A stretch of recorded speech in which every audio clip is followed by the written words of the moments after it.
Ilang bayan at munisipalidad sa Negros Island ang apektado ngayon ng ashfall. Ito'y matapos ng panibagong moderate explosive eruption ng Bulkang Kanlaon kagabi. DSWD nakahanda naman sa paghahatid ng tulong sa mga apektadong residente. Yan ang ulat ni Hope Torrechante ng Radyo Pilipinas, Iloilo.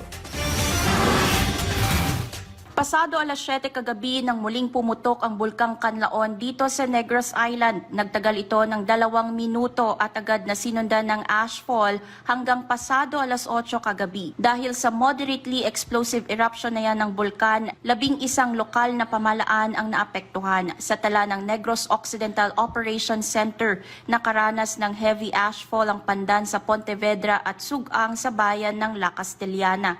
Light to moderate ashfall naman sa San Jose at San Juan sa Binalbagan, Rumirang at Gintubhan sa Isabela at Barangay Robles sa La Castellana. Ang Department of Social Welfare and Development nga agad nagsagawa ng emergency coordination meeting para ma-monitor ang sitwasyon dito at agad makapaghatid ng tulong sa mga apektadong residente.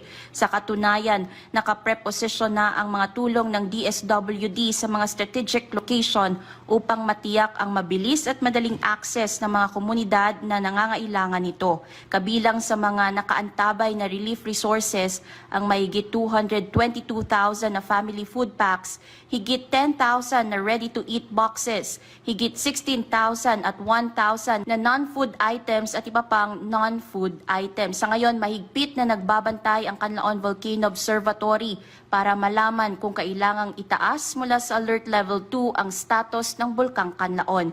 Hinimok naman ng pamalaang panlalawigan ng Negros Occidental ang publiko na maging alerto at sumunod sa mga inilalabas nilang abiso.